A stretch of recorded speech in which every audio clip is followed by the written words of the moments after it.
Hi, everybody. I'm Steve Lee, founder of the Hollywood Sound Museum. I'm thrilled to have my old pal, Gary Rydstrom. How are you, sir? I am good. Excellent.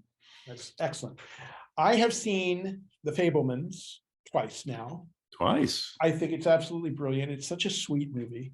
Yes. And I'd like to talk a little bit about that. But let me start with asking you, you've done a lot with that guy, Mr. Spielberg. Yes. What was the first show? Do you remember? Well, actually, the first, when I first started at what was called Sprocket Systems, in the machine room, my first movie was Temple of Doom. Oh, right.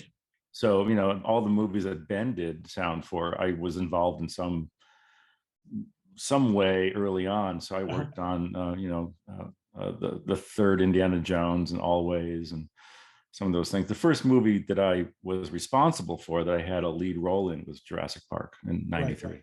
Okay. And how did that come about? I mean, well, we joke about the whole Ben Burt, that Ben isn't available, so who do we have? Was that one of the? It's not a joke. I mean, my career. No, yeah, because at Pixar, same thing. Pixar had done. Yeah. John Lasseter did a short film, and Ben did the sound for it, and then he came to his second film, Luxo Jr., and they look, where's Ben? Ben's not here. They just look around the building. Who's this guy? I'm just sitting here. Hey, I'll do it. And Jurassic Park, same thing. Ben wasn't available, I think. And I remember, and he was out of town when I started doing Jurassic Park, and it drove me crazy because I wanted to ask him, how do you make creature vocals? Because he was the master at that. And he was, I don't know if he's shooting, he was doing Dream is Alive or some IMAX film or something fun. And I was the new kid that got the chance to do Jurassic Park. But when Ben got back from his vacation, I remember sitting him down and saying, okay, what do you do? What do you record? How do you make a creature vocal? And he just said, birds, should record birds. So that's I remember he told me. But yeah, that was my first Spielberg film where I was in charge. Yeah, and you obviously got along pretty well with his. Yeah, no, Spielberg was.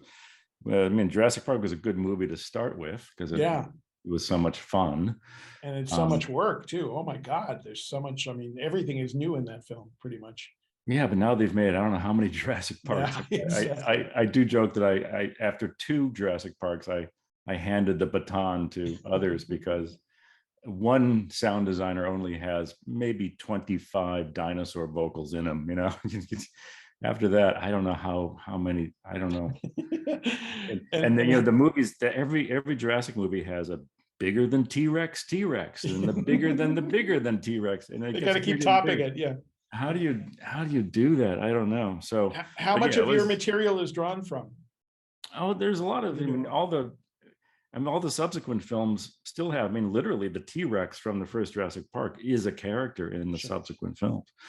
And the raptors, and so there's and then the last one that came out, Dominion, brought back the Spitter, which is always one of my favorite characters from the movie. So very snake-like kind of. Yeah, that was great. So I made use of there's one engineer in particular named Dusty at Skywalker Sound who's really the expert at resuscitating equipment from the 80s, which includes me, I guess. But I used the Synclavier when I originally did Jurassic Park, and it hadn't really been. I have these floppy disks with patches, and I did the dinosaurs were a bunch of patches or different keys at different elements, and I could perform dinosaurs, right? But I hadn't done it in years. So Dusty kind of resuscitated all my old floppy drives and everything else. Great. And so a couple new Jurassic Parks ago, I just got the Synclavier, kind of got it working, sat there and just pounded on it randomly and did every variation of a Spitter and a Raptor and a Brachiosaur that I could do, put it on tape, and then there you go.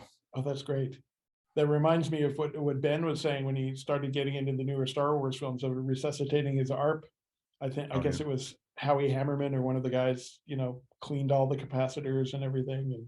And Ben still has it in his office, the ARP that made R2D2. Yeah, I've seen it there. Yeah, very cool. Well, let's jump ahead to the recent history of the Fabelman. But by way of asking again about your work with Steven, do you guys spot when you start a film? Do you have a spotting session? No, I mean, I've never sat a couple of times. I remember we watched the film. I remember watching Private Ryan with him, Mhm. and he didn't, but he doesn't really. He gives the most general. He's great. Because I don't want to get, do this, do that, do this kind of spotting. Sure, But sure. I remember on Private Ryan, all he said was, "I don't want it to sound like a traditional Hollywood war movie." So that was Minority Report. He said, "I don't want it to sound like Star Wars." He gave me a lot of negative negative Don't things. do that. Well, I think that's important. You want to know what you don't want it to sound like. Yeah, but especially maybe because we work together so much that lately it's really the movie does most of the talking, Sure. and certainly Fabelmans, he didn't have to tell me what he was going for. And what I like about him as a filmmaker, especially a filmmaker that you work with, is that the film itself becomes so apparent what he's going for. I mean, Right. the emotion he's trying for, the storytelling he's trying for. So, it doesn't take a lot of spotting. It actually is pretty clear in the movie. Absolutely. Uh, there's a lot of one of the things that instigated our talk today is I'm a big fan, as I've said, of old technology in films. The old editing equipment in this old Super 8 cameras and stuff like that. It brought back a lot of memories for me. Of course, we Yeah. all were of an age where we did that. And were those all new recordings? And how did that generate a library of that kind of stuff happen? Well, that was my favorite part. I mean, the movie's got some other fun stuff, our Yeah. tornado scene and things like that. But the fun thing was the sound of old movie making, Mm-hmm. and I'm old enough that, I have the same kind of memories of using 8mm cameras and then editing 8mm stuff. When he started using the glue, I could Right. smell it in my head. I Oh yeah, not remember. good. Not good, that glue. No, absolutely. And it's, he's, Steven's very famous for not really moving into the digital world until fairly late. I think it was Tintin, Warhorse, that era that he moved Right. from cutting on film into Avid. Right. And I think he's right.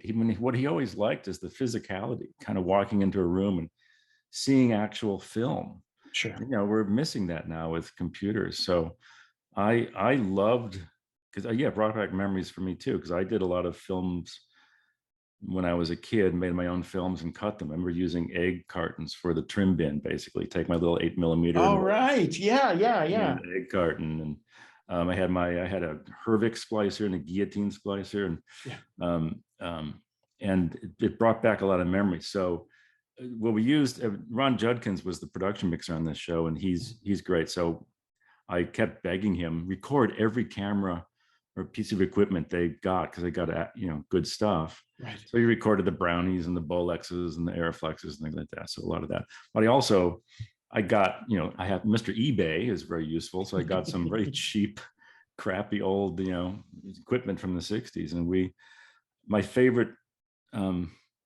one sound I had to recreate, there was a memory of mine, because I would make my own home movies.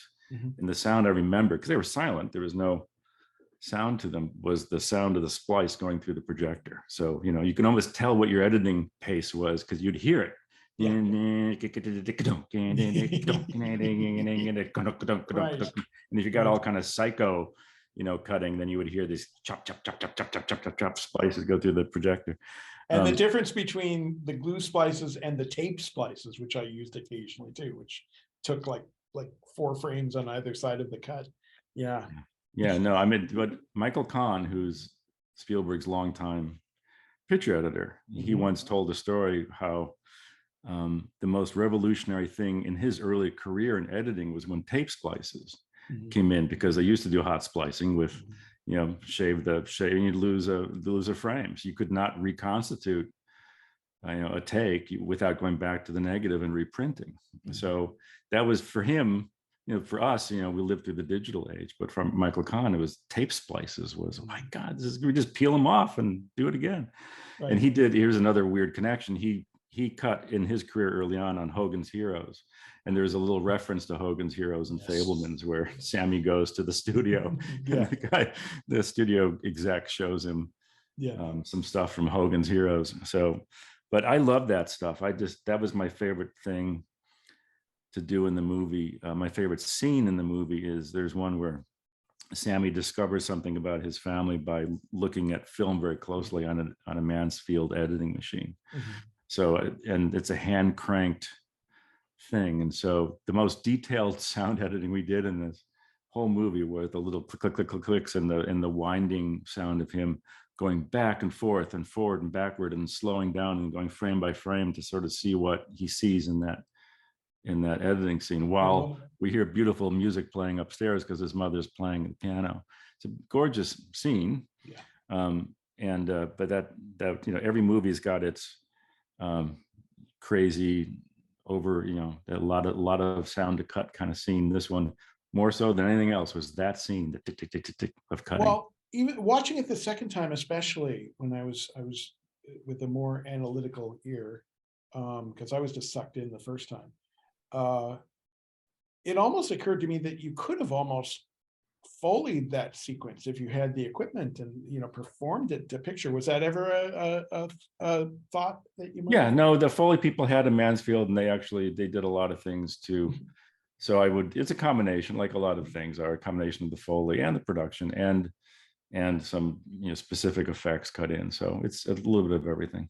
Mhm. But yeah, the Foley department had all that equipment there, and they got to play with splicers and handle film and all that kind of stuff, which was fun. Well, Don't you miss? I mean, I miss that physicality. I just miss that. You actually hold film in your hand, and I'm still cataloging stuff in storage for the Sound Museum, and every now and then I'll find some old film or some stuff from my collection, my old movies that I made when I was a kid and all that. And I'm like, I've got to get this stuff transferred, man. I got to get this on digital now.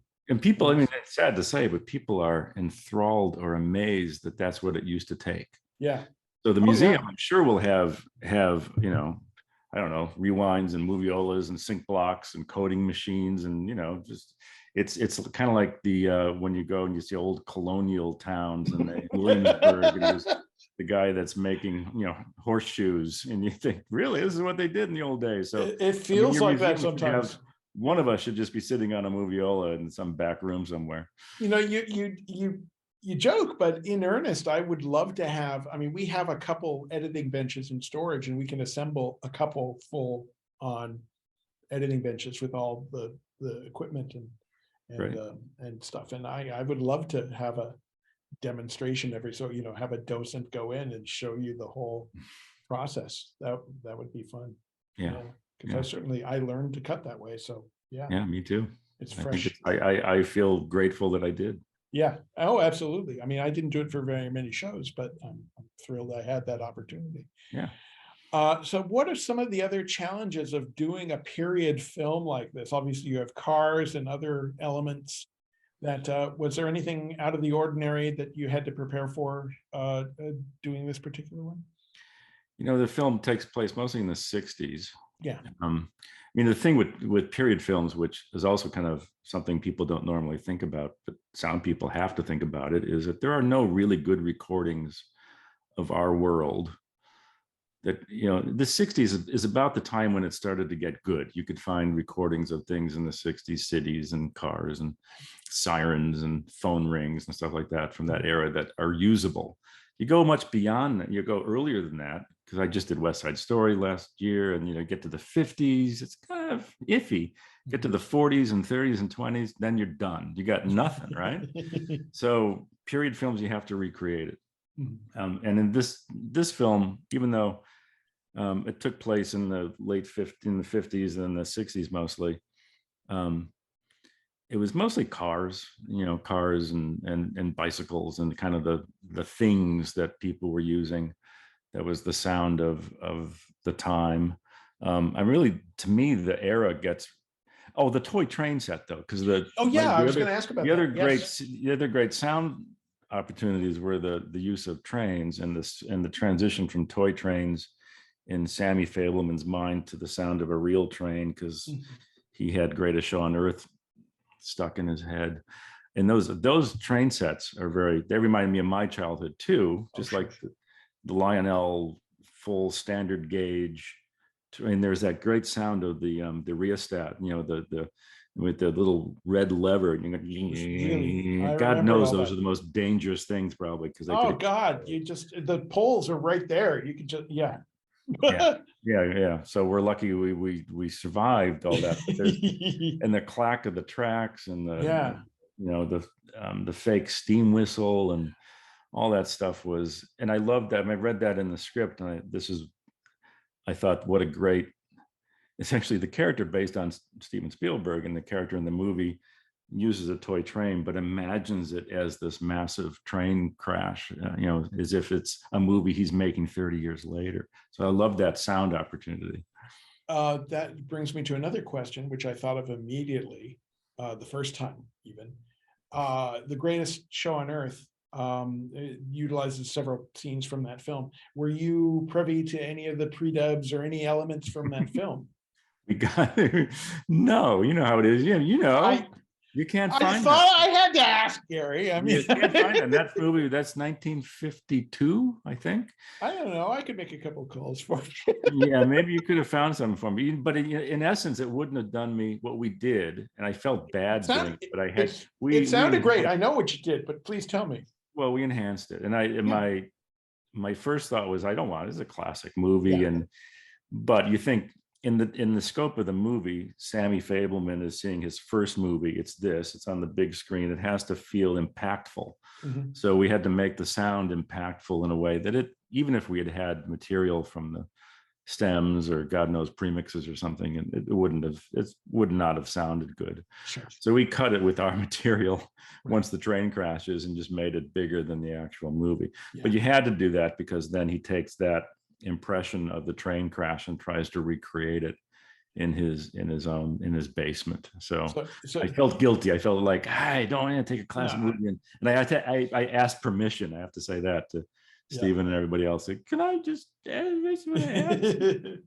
Yeah, I would feel conflicted too. You didn't try to go to any period recordings of trains or anything like that, because I would. No, because again, it's trying to be, you're trying to be a kid.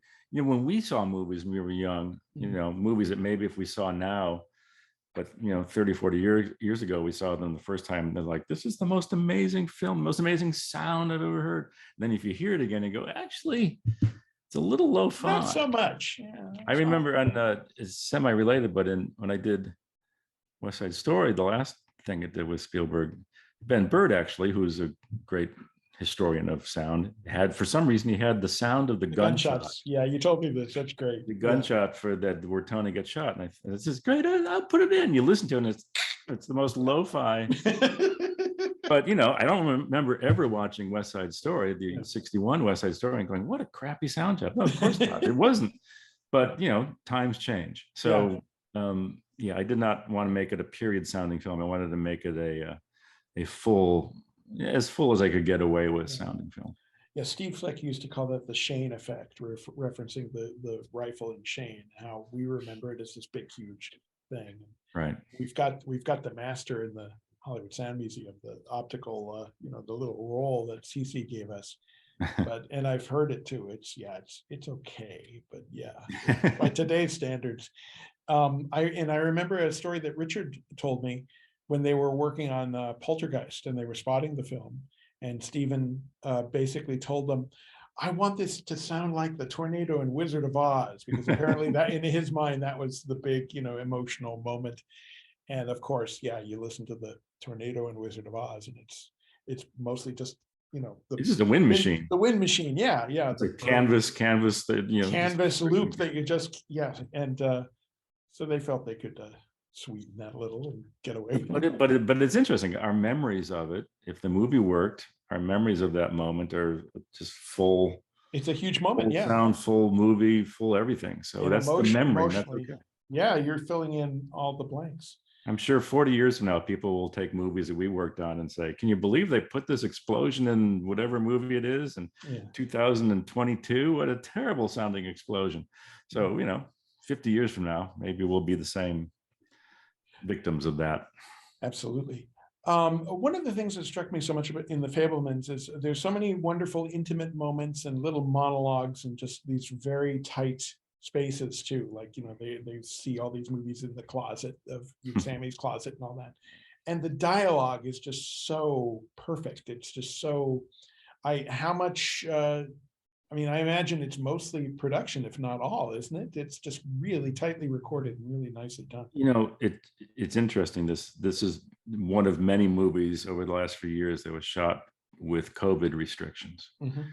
So I wasn't on the set, but I know they were very careful on set with keeping distances and all that kind of stuff. So it made everything harder Mhm. on set. And if you think about it, the movie's got a lot of scenes where there's multiple characters in a very Spielbergian way. There's talking over each other and that kind of stuff. So that's hard to get. Ron Judkins was the production mixer and did a great job capturing that on the sets. And then Andy Nelson mixed the dialogue in the final mix. So, their ADR also in the COVID era, a lot of the ADR we have, you could do a whole show on this. We have actors either these days set up a little home studio for themselves and essentially record their own ADR, with someone on the line working with them, but they record in their home or amazingly on their phones. So it's amazing what you can record on your own phone Really? and get away with. What do they use? Is some kind of app or just a regular? You could use just a regular iPhone, record like a dictaphone, use the microphone on an iPhone. It's not too bad. Don't I tell would, anybody, for God's sake. That's I embarrassing. wouldn't be able to tell you which lines might have been a candidate for that. No, it fits in pretty good. And then there's not a lot of it. I mean, because the goal was to get the original performances as much as possible. And Brian Chumney, who supervised with me and did the dialogue stuff, one of his strengths is he's great at finding, there's so many mic choices these days, which mic is best for which character, and maybe even going to production all to try to get around a technical problem. And so you from all this great material on the set, editorially you can build it into a really clean, good sounding track. And for a movie like this, that's the primary Oh, goal. sure. More than anything else. It's just because the Michelle Williams, Paul Dano, the performances are so amazing. Yeah, She's yeah. amazing. So yeah, you just got to capture that. Absolutely. The tornado. Mm. Where did that come from? Well, the tornado. Well, luckily, I mean, the tornado would normally be the scene. I'd go, oh, yeah, we're doing a tornado scene. And in the movie, which is great, they drive to the tornado and the scene's over. It's very quick. Yeah, it is, but it's a very powerful moment. Yeah, no, it is. And it's tornado, like a lot of things in scenes like tornado scenes, what's the more important sounds are what the tornado is doing to stuff. Mhm. There's a great, very Spielberg shot of shopping carts rolling down. I was going to ask about those too. Yeah. Did you we have fun with shopping carts? Yeah, sure. Record also just empty shopping carts kind of rolling in a line. Who knows why they're rolling in a line, but they're rolling in a line. It's felt very close encounters to me. Yeah, yeah. And there's electrical sparks and power lines go down and that kind of thing. So it's I've learned that in disaster kind of films with tornadoes. I remember in Backdraft, I've realized that the most interesting sounds were the effects of the fire, not the fire itself. So tornado is the same thing. It's the effect it's having on shopping carts and power lines and stuff blowing by in the street and that kind of thing. What was there? Any loop group action with some of the crowds? I mean, with COVID again, you might have certain restrictions. How is that handled? Yeah, well, Brian, I think because during that time, which is amazing that movies got made, but a lot of loop group, and I think the loop group for Fabelmans got shot this way, where people were in their individual recordings, and they would record as a group, but individually through different pipelines.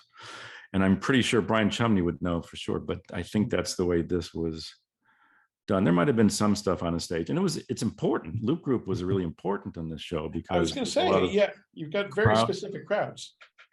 Right. So, and that's the other side of, what I love how the sound of filmmaking is important here. The sound of the mechanics of shooting and projecting and cutting sound. Also the mechanics of how do you make a war movie with fake explosions and fake bullet hits and stuff. That kind of stuff's really fun, right? It's cheesy. Yeah. But the other side of it, and the movie I think does this really well, is when you show your movie to an audience? What does that feel like? And there's several times when he shows his movies to the Cub Scouts or to his high school prom. And the one at the high school prom is a very long, it's just the final movie we see of his. At the beach party that the students had. And it's very long, and you listen to the crowd reaction to that thing, and it goes through every emotional reaction you could get, from laughter to awes to crying to anger to just romance, to all sorts of, they're all there in the crowd reaction. And it's so that's really hard to do. It's a combination of what was done on the set with the production crowd, which is useful, and then what Brian got with loop groupers, try to add that sense of the audience. So I love that it's those both ends of filmmaking were presented in a very emotional way in this, the making of and the presenting it to an audience. What does that feel like? It's pretty intense. One of the advantages I would think of recording individual people for a loop group would be in the mix, where you could space people, create a space a little easier on, in post that way, I would imagine. Yeah, it's like recording. The same thing happened with music in this, I guess you can call it an era now, whatever these 2 years or so of, but music, and has lately been often recorded in layers, so you couldn't get 80 or 90 musicians together. Fabelmans didn't have as big an orchestra anyway, it was a smaller group, but same thing with loop group. So the benefit you get is you can, in this case, Brian was really good at taking all these disparate inputs and then building them himself into a whole, into a crowd. But same thing with music, it's you gain control if you record individually, but you lose the performance of a crowd. You lose that believability of the interaction and all that, the whole orchestra or the whole crowd. And it so it takes a little bit more probably to build a believable audience reaction when they're made of so many bits than it is when you're recording a full-on crowd. Absolutely. Let's talk a little bit about the music. I don't know if how true it is, but I've heard talk that this may be John Williams' last feature score. Do you know anything about that, or if that's? I haven't heard him say that. I heard that on the interviews and stuff. I don't know. The thing is, he's still going strong. Well, he did Indy 5, right?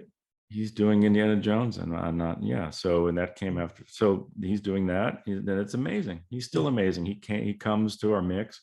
Fabelmans, he was at the mix all the time. Oh yeah. Well, it's such a subtle, beautiful, just brilliant score. It's just so deceptively simple, really. Yeah, there's a theme in there that he writes as kind of the for Mitzi and for Sammy. And there's a theme that and when I heard it, because I remember being in, Steven brought it in on a demo that John Williams played it on the piano, and it's always fun to hear that kind of stuff, the way it is presented. What I realized, and I think Steven realized it too, in some ways, it was John Williams writing this theme for Steven. It's kind of what he thinks of Steven, right? And it's such a personal film for Steven anyway. That particular piece of music, which is so gorgeous in some ways, is kind of a John Williams's feelings, an ode to Steven himself. So, that's very sweet. And this whole movie is full of, I think, that kind of, we did it too. We just felt like we owed Steven something special because he was trying to do something so personal to him. I remember reading an interview with Seth Rogen, who was in the film, and he said that there were many sequences that he would see Steven tearing up a bit, while they were shooting it, and he would ask him, this really happened, didn't it? And he'd go, yeah. Well, what I've heard was, I heard that he built the sets, various house sets and various sets, pretty much based on his memory of his homes, and not to mention he has, especially Michelle Williams, I think, looks with her bob haircut, and I didn't know his mother very well, but man, it seems like she is very much derived from Steven's mother. it must have been weird for him and hard for him to create something, direct something that then I think was so emotional. I think he had to take the emotions out, do his job, and then we had the same thing in the mix too. I don't think he would, be hurt by the fact that even as late as playing a reel back in the mix, when some reels were over, he would just sit quietly, and you could tell it was very emotional for him. So, and we, it felt like we were privy to something very, very deep and very meaningful to him. John Williams had actually said that he got to meet both of Steven's parents and talk to his mom about the piano and all that, and how brilliant she was at playing all that.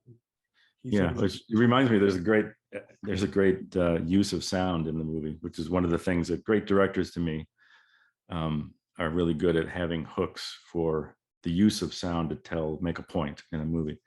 And there's one where she plays the piano with long fingernails, and so it makes this overt click that they try to kind of ignore, but it's hard to ignore. So what a great what was that? Was that done in Foley, or how was that?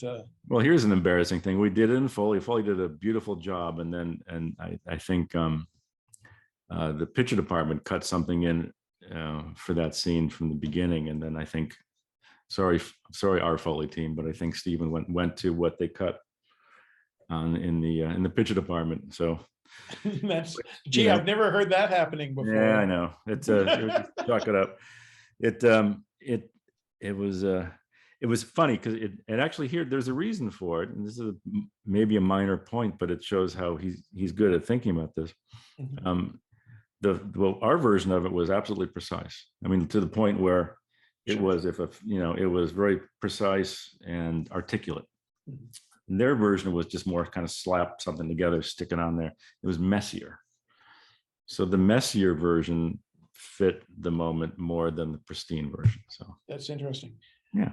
I chatted with Patricia Kelly, Gene Kelly's widow, and she told me that his tap dancing, they would have the music editor cut it usually, so that it was perfect. It was dead on perfect every time. So that's interesting.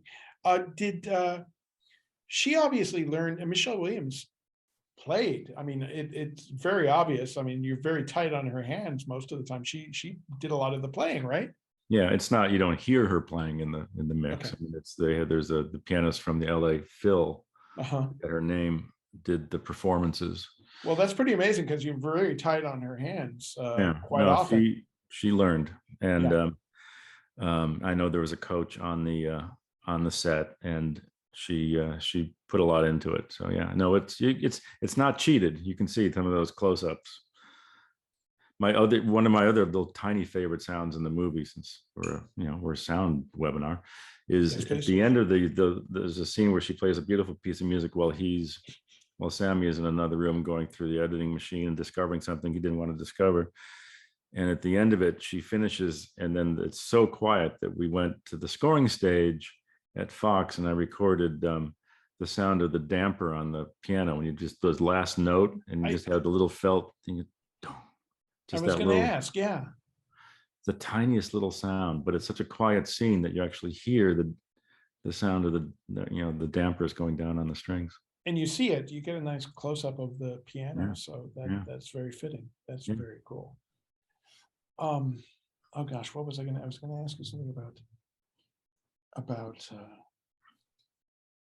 boys and girls. I don't work with any notes here. I just jump into I'll tell you, I want to get one thing out, because for people who are into sound, my other favorite sound moment in this, I say it because I didn't do it. It was actually cut by Steve Bissinger, one of our editors. Was at the end of the movie. If people haven't seen it, but there's a scene at the end with John Ford. Yeah. Oh, I was going to ask about the cigar.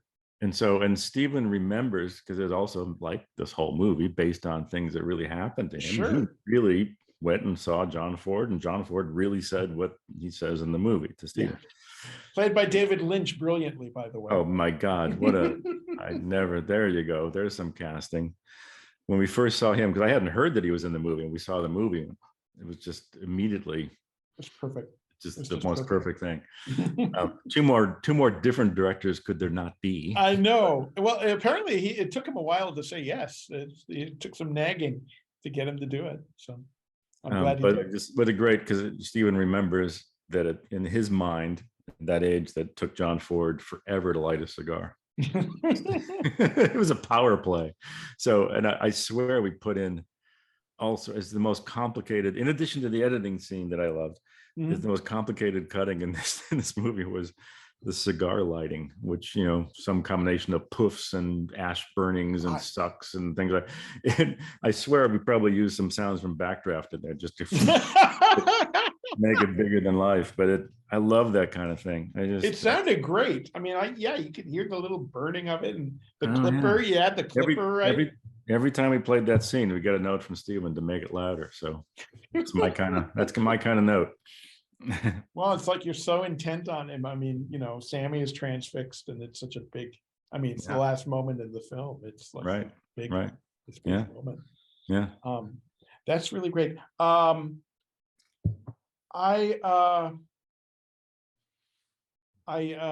need to wrap it up pretty soon because I've got a heart out. But I would be remiss if I did not ask you about your other upcoming project with Mr. Spielberg, the Indiana Jones film. I know you can't talk about content very much, but how is it going and where are you at? I understand there are a lot of visual effects that haven't been finished yet, but whatever you can tell of your work on that one. I think from what I understand, they're going to start kind of putting out trailers and things to the world right about now.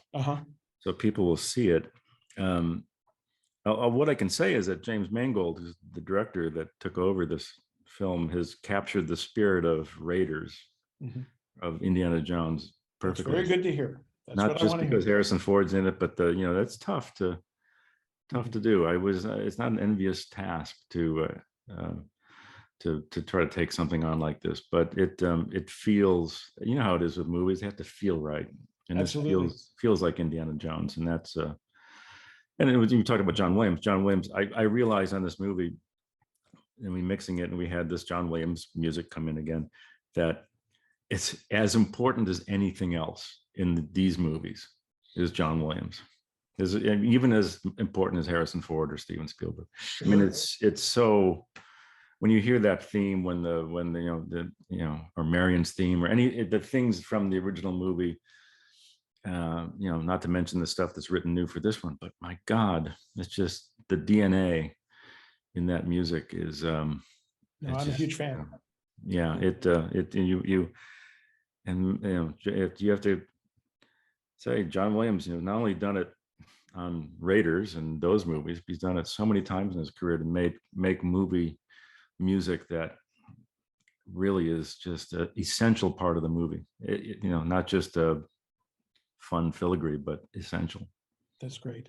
I know you can't give away too many details, but were there any fun recording projects, or did you have time to schedule that you were able to record new material? Or no, we recorded lots of, and again, the production crew, a lot of it over in Europe, did a lot of recordings for us too, like Ron did on Fabelmans. This was Stuart Wilson and his crew did some beautiful stuff. So yeah, and it's Indiana Jones, so there's some unique vehicles, and it's unique locations. Wouldn't be Indy without all that stuff. So yeah, so there's what I realized, the other thing that I realized in Indiana Jones is that even though you're doing guns and explosions and crashes, that they have to be fun. It's not, the tone of an Indiana Jones movie is not harsh, or it's fun. It's rhythmic. It's cool. It's different. It's fun. It's something that Ben Burt established that from the beginning, but it's bigger than life, but just 2 notches shy of a cartoon. Good. That's excellent. Yeah. You mentioned Ben, of course. I'm sure his library comes to play a little bit for that. He developed all these signature sounds for the whips and the guns and all that sort of thing. How much of that were you able to draw from all that?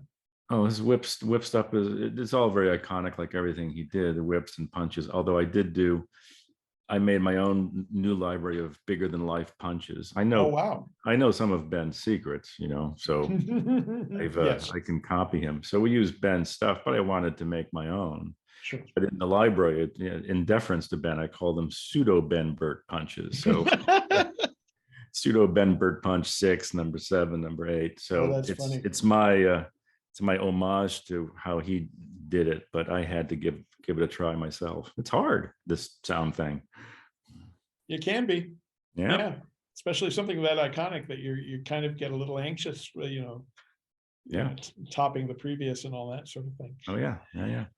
Before we go, we have a question from our loyal viewer, Israel Gutierrez in Mexico.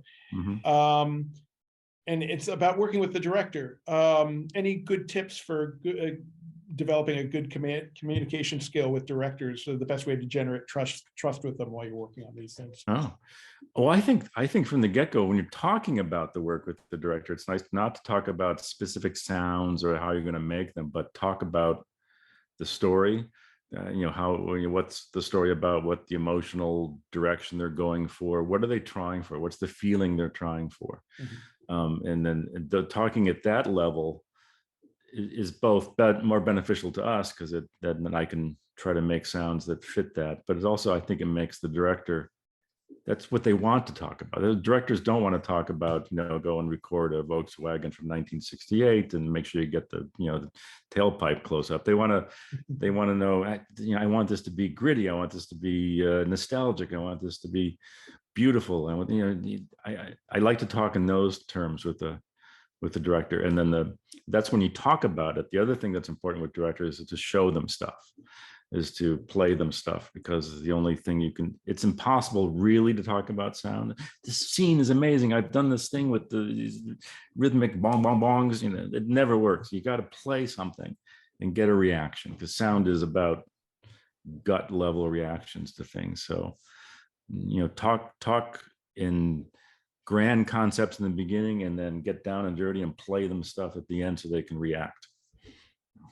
That's very good advice. Absolutely. I mean, the Fabelmans is a great example of how subtle sound can be in telling the story and moving the story along and emotionally, creating moments like that. Some young sound designers want to get big and loud and use all these wonderful sounds, but if it's not part of the story, it's kind of, you've got to learn that kind of discipline to you're here to tell the story of the director. And Spielberg says something, I've heard him say it many, many times. He says the ear helps to guide the eye. And so he's very good at making sure that the sound that we add to his movie is part of its job is to guide your attention. So it's not just to cover all the various things that are happening on every edge of the frame, but it's to help focus. When you do camera work, you're taught about depth of field and focus and camera movement, everything else to try to guide the eye into what's important. So we have to do the same thing with sound, to sort of focus in the sound so that detail is important, that sound's important, and these can go away. And so subtle is not just an aesthetic choice, but it's also a focusing choice. Yes, absolutely. No, that's great. I really enjoyed Fabelmans.